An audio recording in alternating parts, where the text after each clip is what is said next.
Everybody, Son Rich here with Vinyl Finds 195, I think.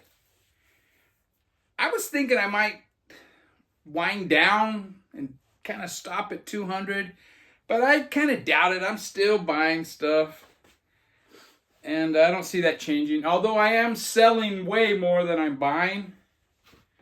But this past month, I kind of bought a lot. A lot of it was trade-in. But I've been selling to this guy. My record store hooked me up with this guy, and I'm selling a lot of my punk to this dude. I used to have 6 boxes of 7 inches. Now I now have 4.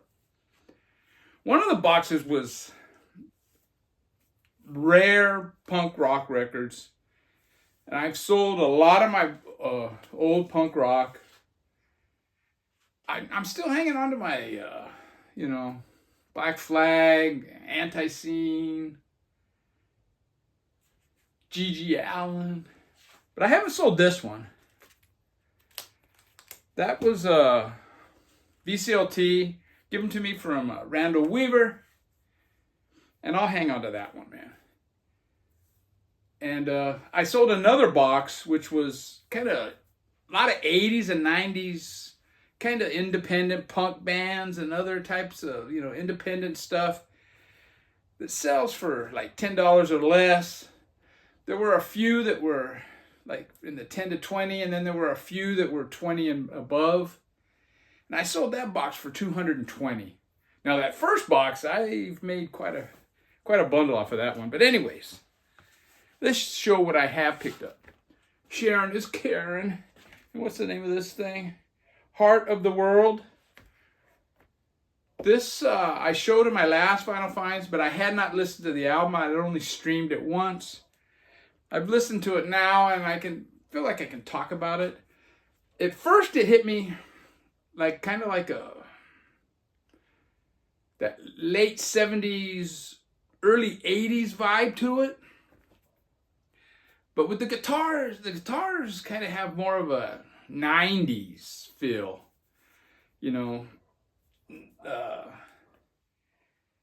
not the grunge and not that real hardcore stuff, but more like the poppier punk stuff.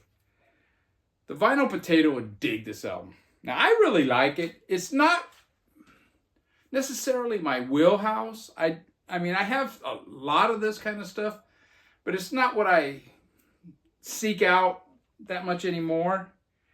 But overall, this is a really good song. I think my favorite song on it is the last song on side 1, Tear It Out. The first song, Carpet Burns, he gets a little bit like Bob Dylan. He's a little bit wordy on that one. The sentences are kind of run-on sentences.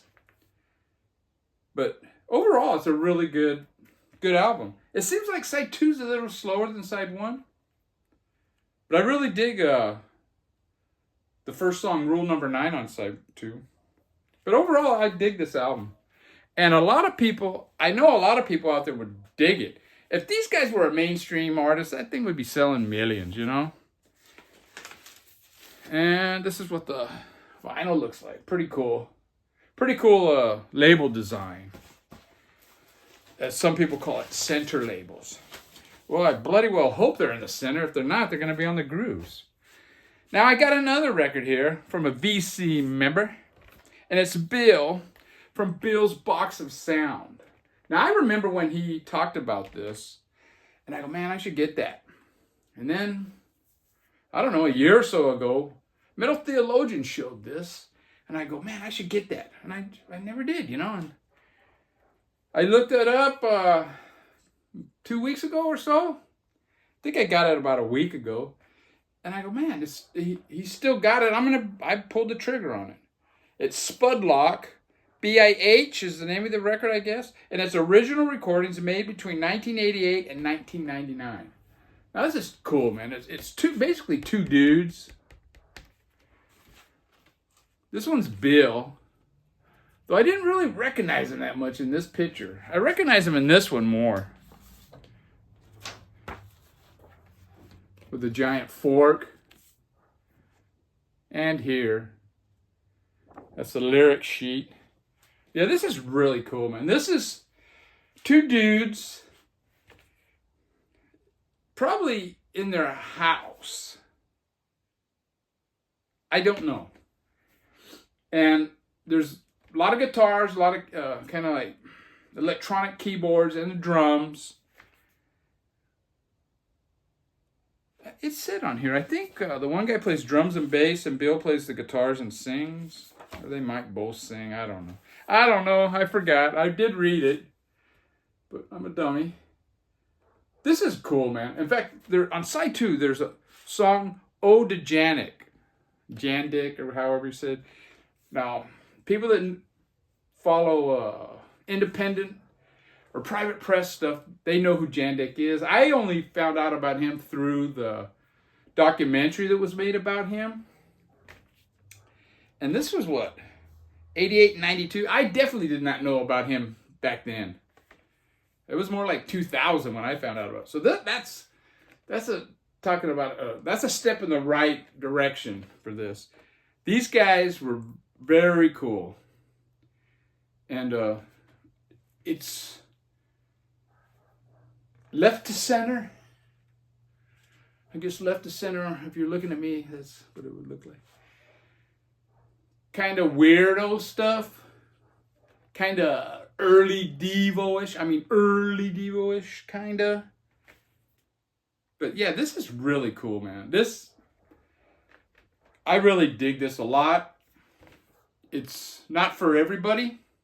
Whereas I think that Karen for Sharon, I think is a larger, broader audience would probably choose that over this. I would probably choose this over that. I'm not saying I don't like Karen is Karen, but this is kind of the weirdo stuff that I kind of, go to. And I really dig it. Bill sent this little note. What does it say? Thanks for buying BIH. Hope you enjoy it.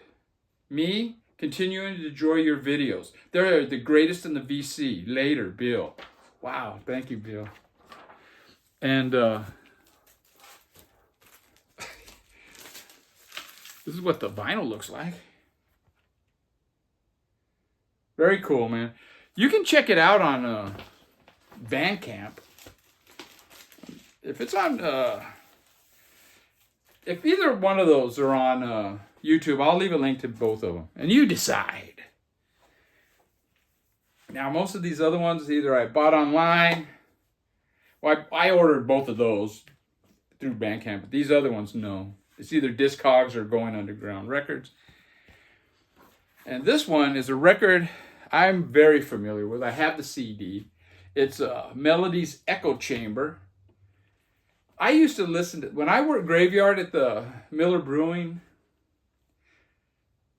I used to, I would take a lunch, and it depended. On the job I had, you didn't have a scheduled break.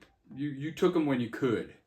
And if you did stuff right, you could take a pretty good break. And I would go into the locker room, put on my earbuds, and I would end up taking a nap because graveyard's rough. And this is one I would stream a lot, along with the Temples, Tame Impala. I was listening to a lot of that kind of stuff. And yeah, this is very modern psychedelic.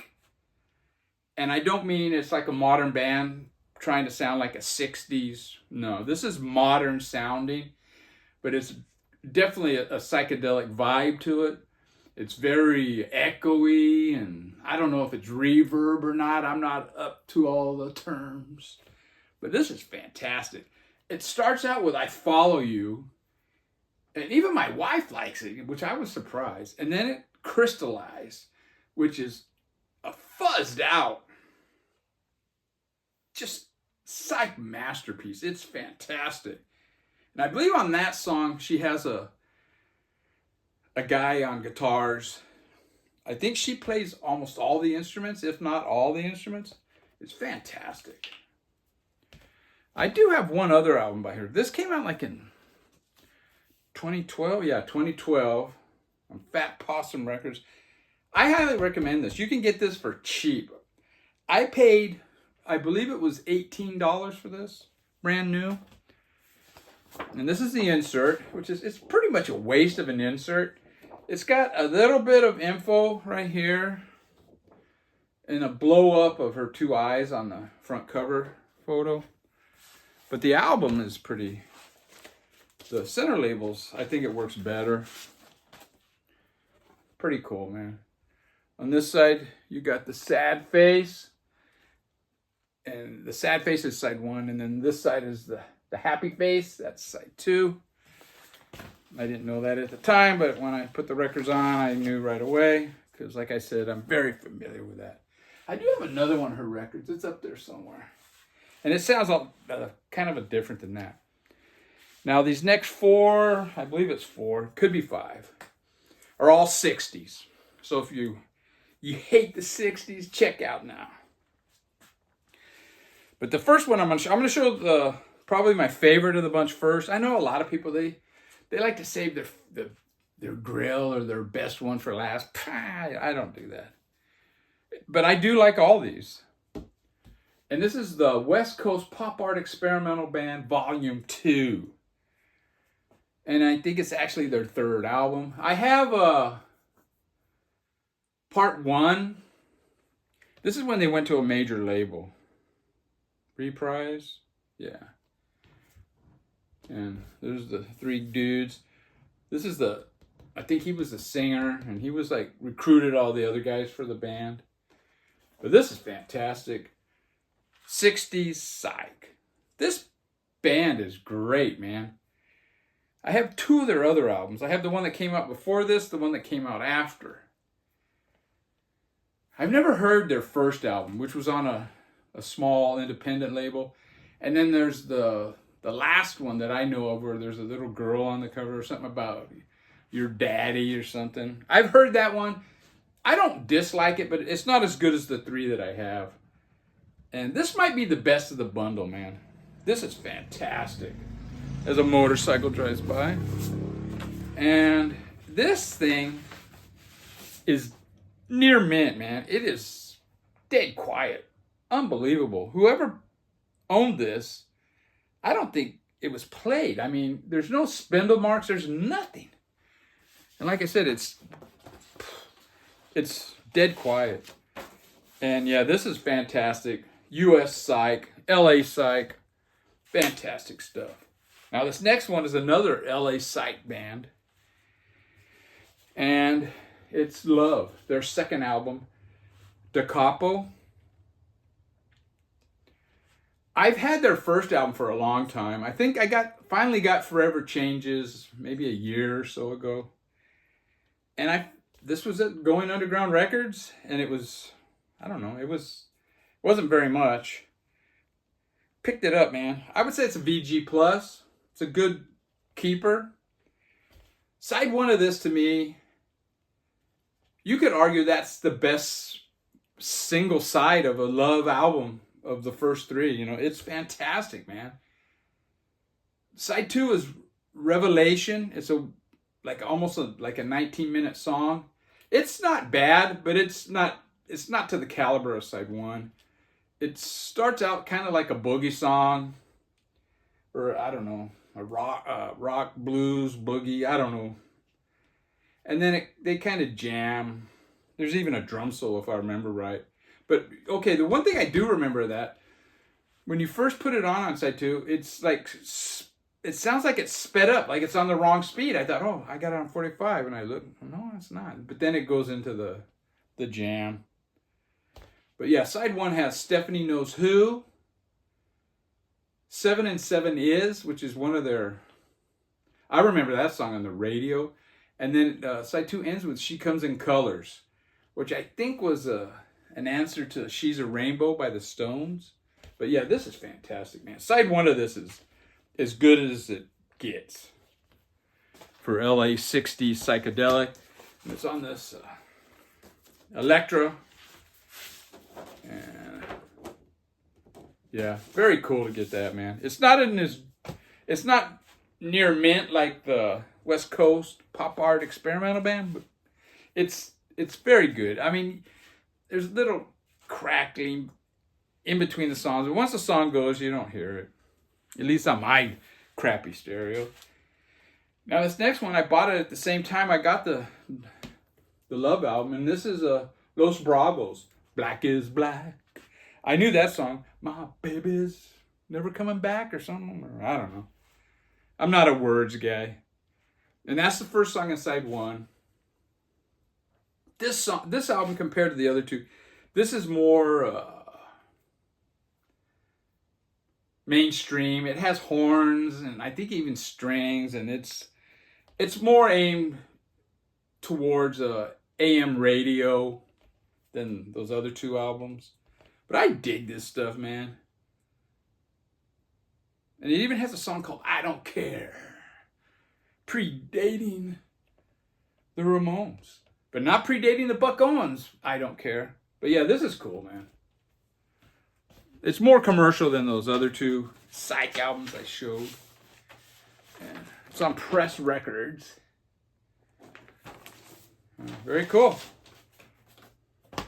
Now this next one, I remember seeing this album when I was a kid in the cutout bins. This album did not do very good. Now, Them is the band that Van Morrison came from. He split. And there's a lot of weird goings on with them. At the end of Van Morrison's stint in the band, there was another band calling themselves Them. And they sued. And then the Van Morrison group got the name. They were the ones permission to use the name Them. So that other band, I think they became the Belfast something. But Van Morrison left shortly after that. And Them moved to the U.S. and they recorded 2 albums on Tower Records. And that's one of them there. That's a reissue, and you can get that. It's pretty good. And this one, there's only one dude left. On that one, I think there's only one original member, but the other guys, I believe, were all from Ireland. This one, that same guy is still in the band, but he got a bunch of session musicians. And one of them being Jerry Cole, the guitar player he's on all these Exploitos. He's the one that did Animated Egg. And he plays guitar on this, and I believe he's the singer, if I'm not mistaken. This doesn't sound anything like the Van Morrison Them. And quite frankly, I'm not going to say they're better, but I kind of prefer the Them without Van Morrison. This is like psychedelic in parts. This sounds more like a U.S. L.A. garage band than it does that blues, freak beat band that Van Morrison was in. Take a Little Time, and I think there might be 1 or 2 other songs. They sound like that space country stuff that the Byrds kind of threw out there. But yeah, You Got Me Good, that's a straight up psychedelic song, and side 1 ends with Joanne, and a lot of fuzz on that. But yeah, this is really cool. But like I said, it doesn't sound like the British Them. It sounds more like a U.S. garage band. But yeah, this is fantastic, man. I really dig this.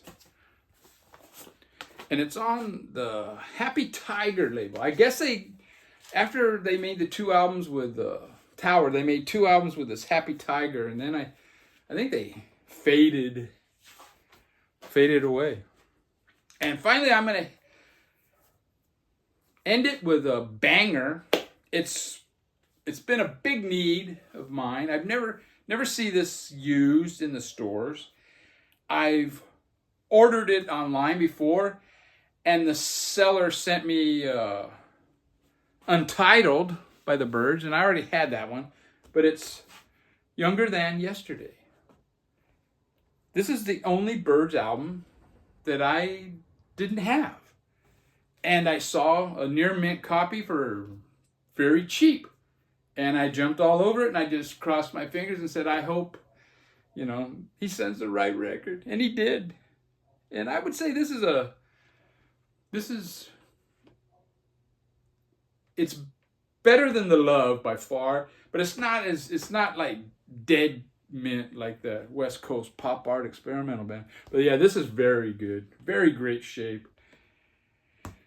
This is their 4th album, I believe. This is the one that came out after 5D. This is definitely in my top 5 Byrds albums. And if anybody watches my 25 greatest U.S. bands, you will know that the Byrds rank pretty high. And yeah, this is a fantastic song. This is maybe their most psychedelic album. 5D had it had 8 Miles High. But this one, I think, it delves into the trippier vein even more. Look at that vertical swirl. This is my only vertical swirl. I don't own any vertical swirls. But yeah, this is fantastic, man. And the Dave Crosby songs are real trippy on this. Everybody's Been Burned. Side 1 is fantastic, man. It starts out with So You Want to Be a Rock and Roll Star. Kind of like it's a very up-tempo, regular Byrd song. And then they Have You Seen Her Face, which is a great harmonies. And then it starts getting a little weird. Yeah, this is fantastic, man. This is probably the one I'm the happiest. I think the West Coast pop art experimental band, I don't know if I would rate it higher. I don't know. They're my 2 favorites of all these used 60s albums by far. And it's a 2i Columbia.